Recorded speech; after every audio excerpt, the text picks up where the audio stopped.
Բարև ձեզ սիրելի հայրենակիցներ, իմ անունը Սերգեյ Վարդանյան է,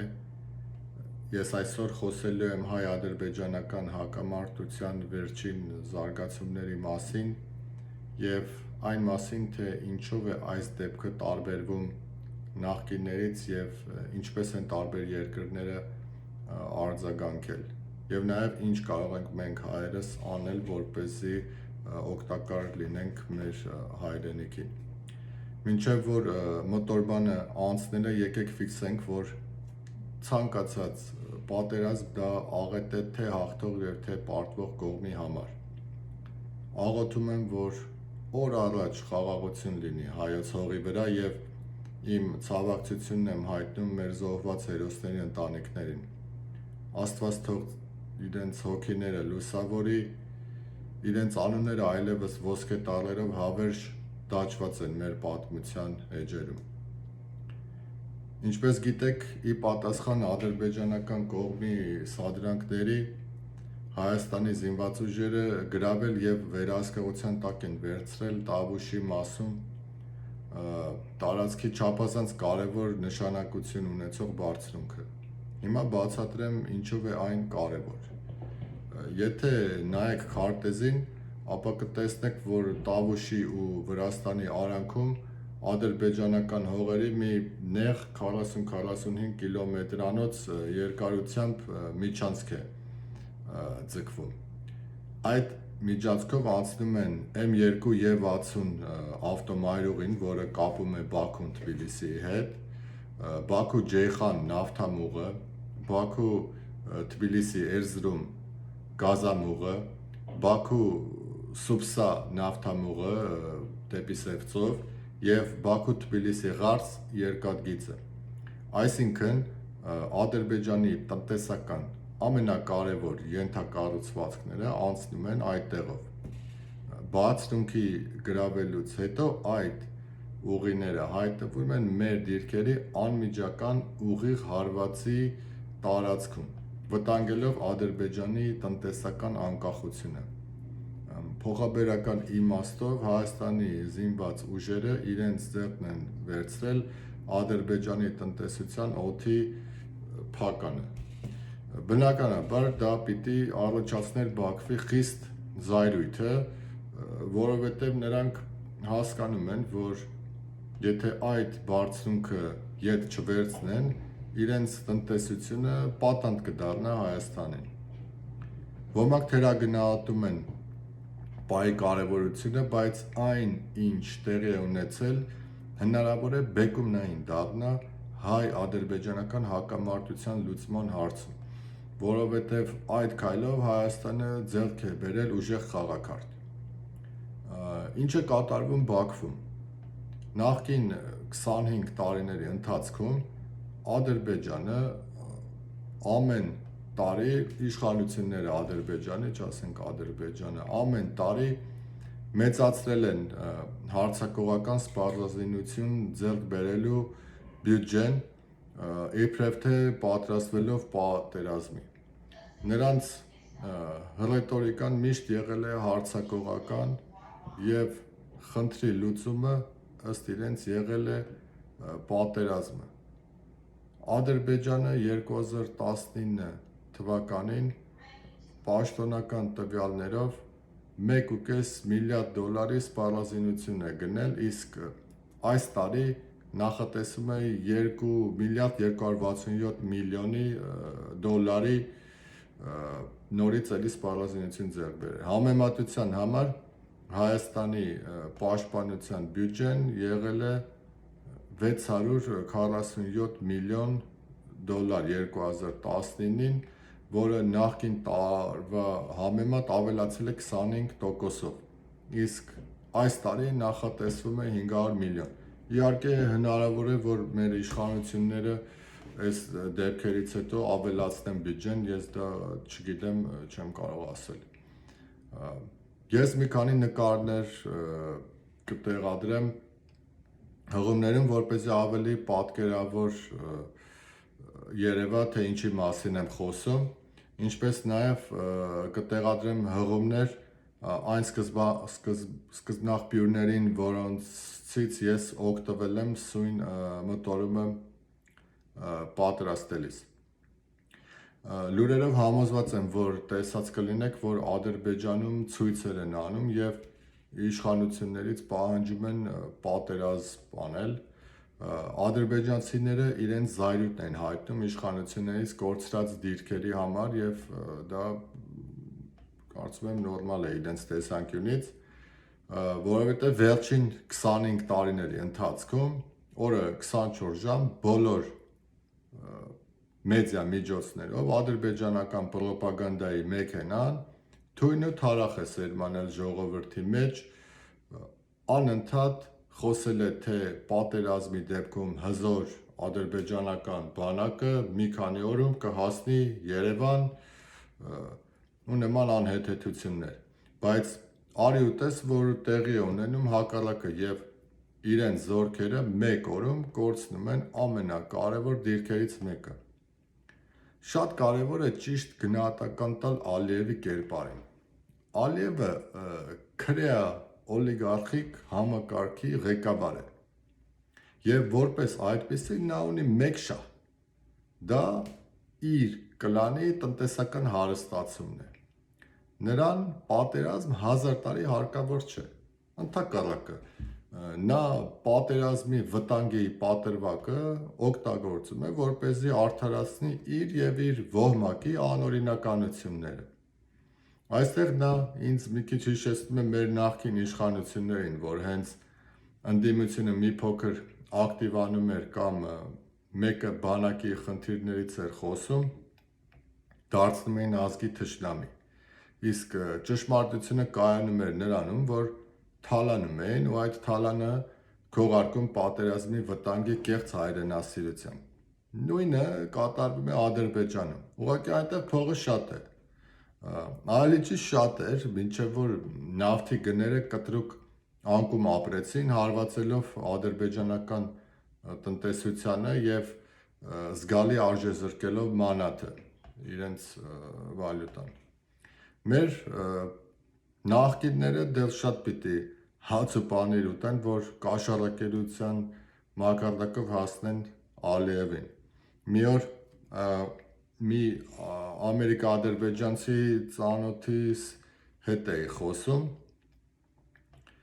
որ անարդարությունից զզված այդ տղան իր ընտանիքի հետ եկել է, հիմա բնակվում է Ամերիկայում, հարցրեցի ինչպես է կաշառքի վիճակը Ադրբեջանում, ասաց նախ ցանկացած պատվեր, ցանկացած պետական գնում վերցնում է Ալիևի ընտանիքին պատկանող ընկերությունը կամ ընկերություններից մեկը։ Ոչ ոք չի կարող մտնել այդ տենդերների մրցույթների մեջ։ Եթե ասենք ճանապարհի արժեքը $10 միլիոն է, իրենց ընկերությունը շահում է մրցույթը 100 միլիոնով եւ ենթակապալով հանձնում ավելի փոքր ընկերություններին վճարելով կոպեկներ այդ գործի անելու դիմաց։ Այսինքն 10 անգամ ավել պայմանագրի գնից կաշառք են վերցնում։ Եվ դա կատարվում էր բոլոր ոլորտներում։ Դրա համար Ալիևը հիմա մնացել է երկու քարի արանքում, մի կողմից նա խոսում է պատերազմից, մյուս կողմից դա իրեն ընդհանրապես ձեռք չի տալիս։ Որպես կարճաժամկետ լուծում նա մեղավորներ է գտնում եւ նետում ժողովրդին, որ մի քիչ հանգստանան։ Դրա համար էլ նա աշխատանքից ազատեց իր վաղուցվա արտգոց նախարար Էլդար Մամեդյարովին։ Միաժամանակ նա մեղադրում է ադրբեջանական ընդդիմադիր ուժերին, հատկապես ադրբեջանական ճակատ կուսակցությանը ցույցեր անելու եւ երկրի վիճակը պատերազմական պայմաններում դեստաբիլիզացնելու մեջ։ Նա նույնիսկ սպառնում է նրանց բանտ նետել։ Ալիևը իհարկե շատ լավ գիտակցում է, որ պատերազմի դեպքում բոլոր կողմերը ոչ միայն հազարավոր զոհեր կտան, այլ նաև հաղթելու հնարավորությունը մեղմ ասած շատ մշուշոտ է։ Չմոռանանք, որ 30 տարվա թալանի արդյունքում Ադրբեջանի ժողովրդի բարը հոգեբանական վիճակը հայտնվել է սարսափելի ցածր մակարդակի վրա։ Նա գիտակցում է, որ եւս մեկ պարտություն իրեն ժողովուրդը չի ների։ Ի տարբերություն ադրբեջանցիների, աշխարհի համայն հայությունը համախմբված է իշխանության շուրջ եւ պատրաստ է պաշտպանել իր հայրենիքը։ Ժողովրդի բարը հոգեբանական վիճակը, չնայած տնտեսական ահավոր բարպայմանների, համաճարակի, բլոկադայի գտնվում է շատ բարձր մակարդակի վրա։ Ես մտերիմներ ունեմ, որ ապրիլյան պատերազմին Լոս Անջելեսից մեկնեցին Հայաստան պատերազմում կռվելու։ Նույն տղեկը հիմա էլ պատրաստ են մեկնել Հայաստան իրենց հայրենիքը պաշտպանելու։ Էլ չեմ խոսում մեր ֆիդայները, էլ չեմ խոսում մեր կանոնավոր բանակը։ Վարչապետ Փաշինյանի տղան ծառայում է բանակում կամ արդեն վերադարձել է, ես մի քիչ լավ չեմ հետևել այդ մասը, բայց գիտեմ, որ ծառայում էր։ Էականը նա է, որ այդպիսով պետության ամենագլխավոր պաշտոնյան անուղղակի ուղերձ է հղում բոլորին, այն, որ հայրենիքի դիմաց բոլորը հավասար են։ Սա չափազանց կարևոր է ցանկացած հայ նորակոչիկի եւ իր ընտանիքի համար։ 2019 թվականին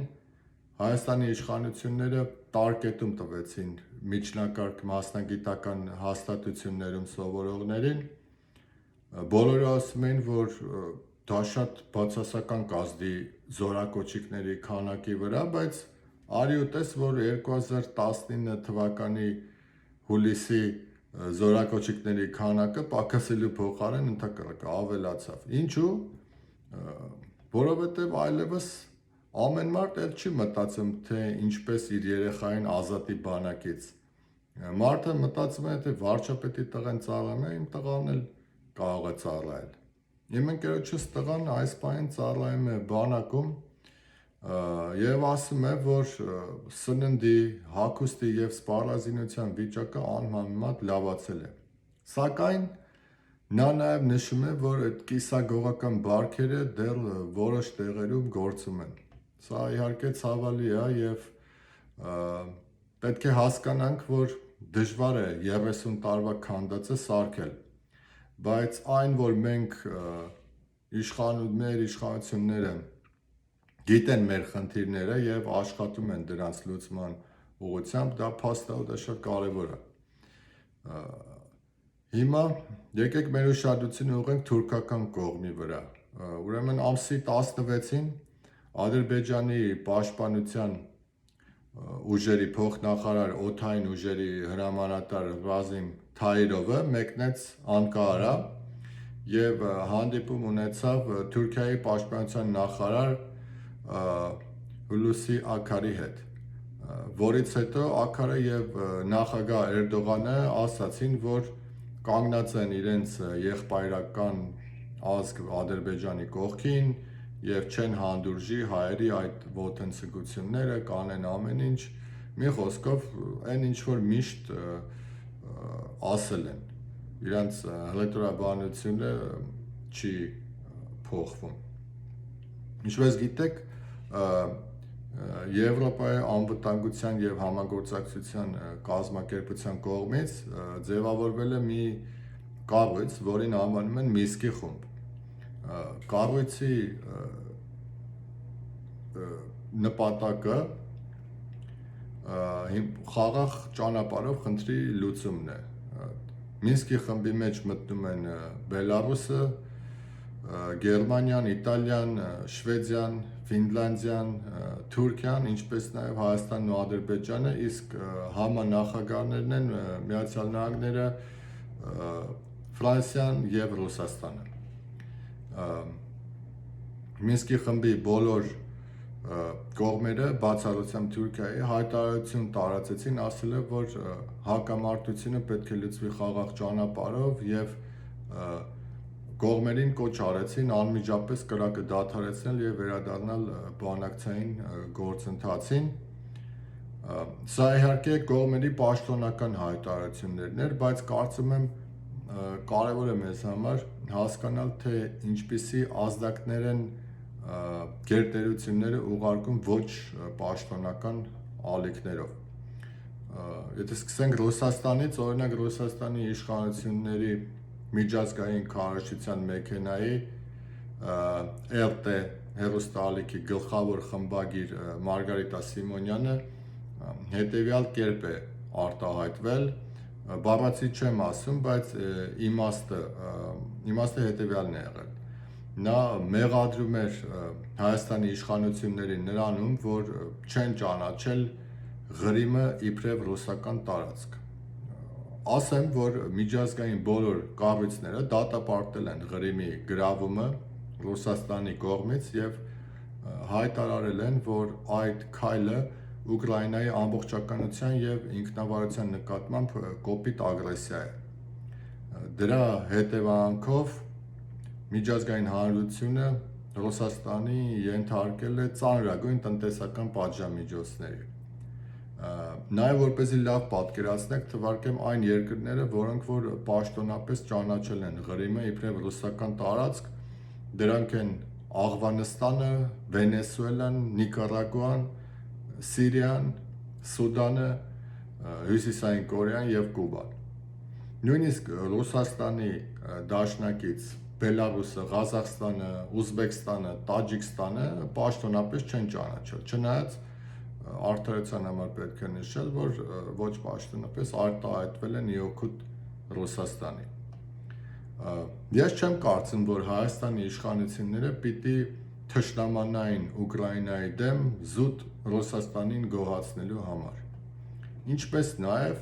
կարծում եմ, որ սխալ կլիներ միջազգային բոլոր որոշումներին հակառակ գնալը։ Մենք այսօր ունենք 400,000-ից 500,000-անոց ուկրաինական հայկական համայնք։ Եթե մենք ճանաչենք Ղրիմը ռուսական տարածք, նշանակում է նախ պիտի վտանգի տակ դնենք հայ-ուկրաինական հարաբերությունները եւ մեր հայրենակիցներին, որոնք որ բնակվում են Ուկրաինայում։ Ես գտնում եմ, որ մեր դիվանագիտական կորպուսի զսպվածությունը այս հարցում շատ ճիշտ է եղել եւ հայկական կողմի չեզոք պահվածքը ամենևին էլ չի նշանակում, որ մենք մեր ռուս գործընկերներին դեմ ենք գնում կամ չենք հարգում։ Իդեպ ասեմ, որ այդքան էլ ճիշտ չէ պահանջել Հայաստանից ճանաչել Ղրիմը, երբ Ռուսաստանը չի ճանաչել Ղարաբաղը, որը որ շատ ավելի հին պատմություն ունի։ Մյուս կետը, որում Տիկին Սիմոնյանը մեղադրել է հայկական իշխանություններին, դա նախագահ Քոչարյանի հանդեպ քրեական հետապնդումն է։ Նա ասում է, որ բոլորը գիտեն, որ նախագահ Քոչարյանը եղել եւ մնում է Ռուսաստանի իշխանությունների մեծ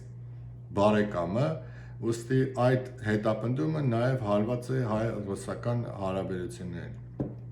Հիշեցնեմ, որ այս պահին նախագահ Քոչարյանի նկատմամբ հարուցված է քրեական գործ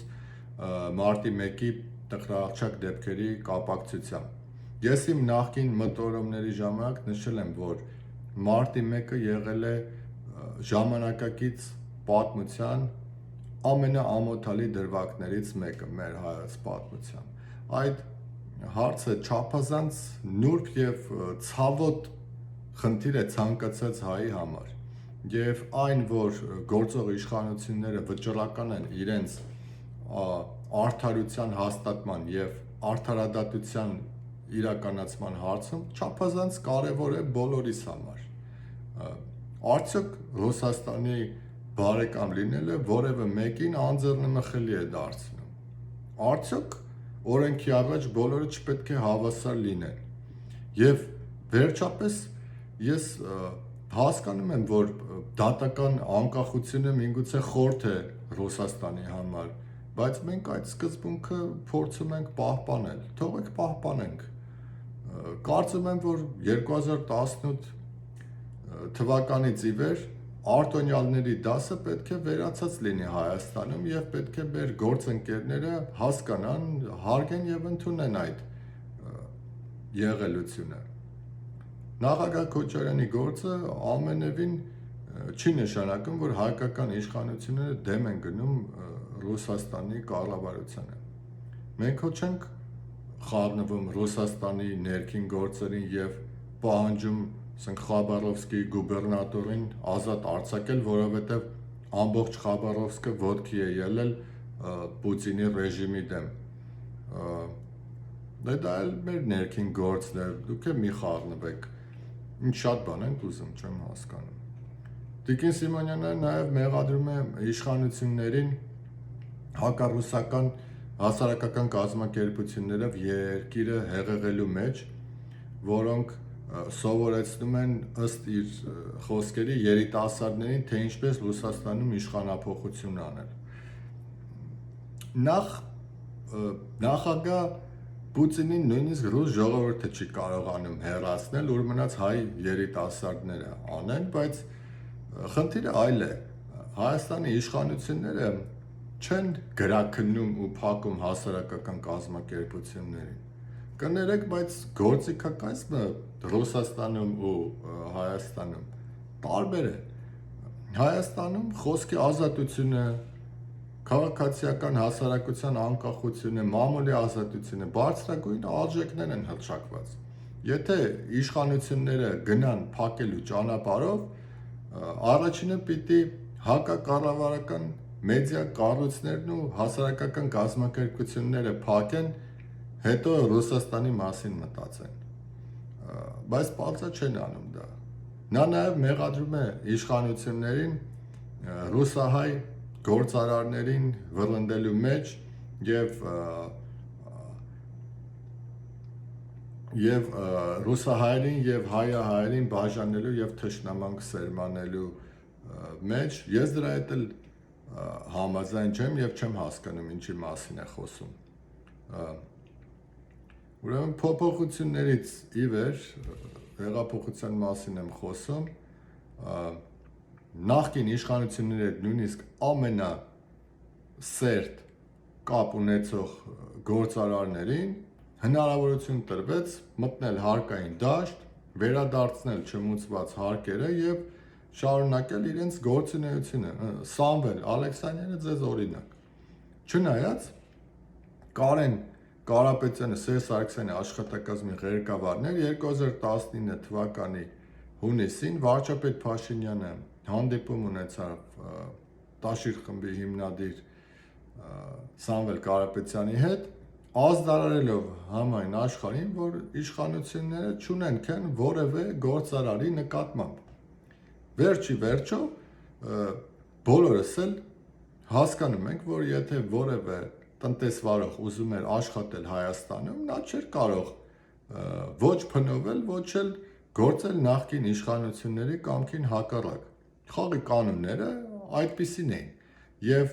այդ մարդիկ էլ հայրենասիրությունից ելներով նախընտրում էին ինչ-որ բան անել իրենց հայրենիքում, քան թե ոչինչ չանել։ Այսօր ցանկացած ներդրող գիտի, որ Հայաստանում աշխատելու համար կարիք չկա փայտալ Սաշիկ Սարգսյանին կամ Բեգլարյան Գագոին հովանավոր տանիք դարձնել։ Ցանկացած գործարար գիտի, որ եթե հանկարծ հարկային ծառայությունը կամ մեկ այլ պետական մարմին փորձի գումար շորթել իրենից, նա կարող է բողոքել եւ այդ պաշտոնյայի կոպիտ ասած հերը կանիցեն։ Բոլորը գիտեն, որ կարող են ազատ ներմուծել ցանկացած ապրանք, այդ թվում նաև կարագ, շաքարավազ, բանան, բենզին, ապրանքներ, որ միշտ եղել են օլիգարխների մենաշնորհի տակ նախկին իշխանությունների օրոք։ Սրանք չափազանց կարևոր երաշխիքներ են ցանկացած երկրում տնտեսական գործունեություն ծավալելու համար։ Եվ վերջում Տիկին Սիմոնյանը հարցնում է Հայաստանի իշխանություններին, թե ինչու են Ռուսաստանին խնդրում, որ իրենց կրկին անգամ փրկեն։ Նախ չգիտեմ որտեղից է վերցել, որ Հայաստանի իշխանությունները խնդրում են Ռուսաստանին, որ իրենց փրկեն։ Եթե դուք նման բան տեսել կամ կարդացել եք, սիրելի հայրենակիցներ, Խնդրում եմ ինձ կոմենտներում դրեք նյութը, ինձ էլ թագ արեք, մի հատ ես էլ տեսնեմ։ Ես այդպիսի բան չեմ տեսել։ Հայկական կողմի միակ ուղերձը, որ ես եմ տեսել, եղել է միջազգային հանրությանը հետևյալ բովանդակությամբ. խնդրում ենք միջամտել հակամարտությանը խաղաղ կարգավորման նպատակով։ Բա ինչը դա էլ չանեն, կամ հավաքական անվտանգության մասին պայմանագիրը ինչ իմաստ ունի, եթե անդամ երկրները իրար չեն պաշտպանելու, դե այնա դուրս գանք այդ կառույցից։ Ինձ համար առնվազն զարմանալի է, որ Կրեմլի մեդիա կառույցի բարձրաստիճան պաշտոնյան այդպիսի անպատասխանատու հայտարարություններ է անում։ Արդյոք նա խոսում է իր անունից, թե միջնորդավորված Կրեմլի անունից, դժվար է ասել, բայց այդպիսի հայտարարությունները շատ մտահոգիչ են, որովհետև նշանակում է, որ մեր ռուսական գործընկերների մի մաս եւ ռուս ժողովրդի մի մաս նույնպես այդպես է մտածում։ Դա շատ վտանգավոր է։ Հայաստանի իշխանությունները առնվազն պիտի տկար լինեն, որ որևէ կերպ խոչընդոտեն հայ-ռուսական հարաբերություններին մի շարք պատճառներով, բայց ամենակարևորը նրա համար, որ 3 միլիոնանոց Ռուսաստանի հայկական համայնքը հանգած խնդիրներ չունենա։ Դիմում եմ մեր Ռուսաստանի հայրենակիցներին, խնդրում եմ, օգտագործեք բոլոր հարթակները տեղեկացնելու մեր ռուս ընկերներին, որ հայ ժողովուրդը բարեկամական է վերաբերվում ռուս ժողովրդին։ Այդպիսի բան չկա։ Այսօր ադրբեջանցի գործարարները Ռուսաստանի տարբեր քաղաքներում խտրականություն են կիրառում հայ գործարարների նկատմամբ, զրկելով վերջիններիս իրենց պատկանող առևտրի կենտրոններում գործունեություն ծավալելու իրավունքից։ Մոսկվայի ամենամեծ սննդի մեծածախ կենտրոններից մեկի Food City ադրբեջանցի սեփականատերերը դուրս են հանել մեր տնտեսվարողներին միայն այն պատճառով, որ իրենք հայ են։ Ռուսաստանի Դաշնության սահմանադրության երկրորդ հոդվածը արգելում է ազգային պատկանելության հիմքով ցանկացած խտրականություն։ Այսինքն Food City սեփականատերերի վարվելակերպը առաջին հերթին հարված է եղել Ռուսաստանի Դաշնության սահմանադրությանը։ Առաջարկում եմ մեր համայնքին բոյկոտել նախ այդ կառույցը։ Ես հորդորում եմ մեր Ռուսաստանի հայ իրավաբաններին համապատասխան հայցերով դիմել դատարան եւ պատժել պատասխանատուներին։ Նաեւ տեսա, որ մեր դեսպան Վարդան Տողանյանը նույնպես ներգրավված է այս խնդրի լուծման մեջ, ինչը շատ ողջունելի է։ Եվ հույսով եմ, որ Ռուսաստանի իշխանությունները կգիտակցեն հարցի կարևորությունը եւ համապատասխան լուծում կտան։ Նաեւ իմացա, որ Սամվել Կարապետյանը առաջարկել է անվճար տարածքներ տրամադրել դժուժած գործարարներին իրեն պատկանող բուխտա մեծածախ առևտրի կենտրոնում։ Ես հպարտ եմ, որ չնայած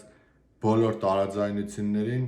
հայ ազգը միասնական է դժվարության պահին իրար օգնելու եւ հայրենիքի կողքին կանգնելու հարցում։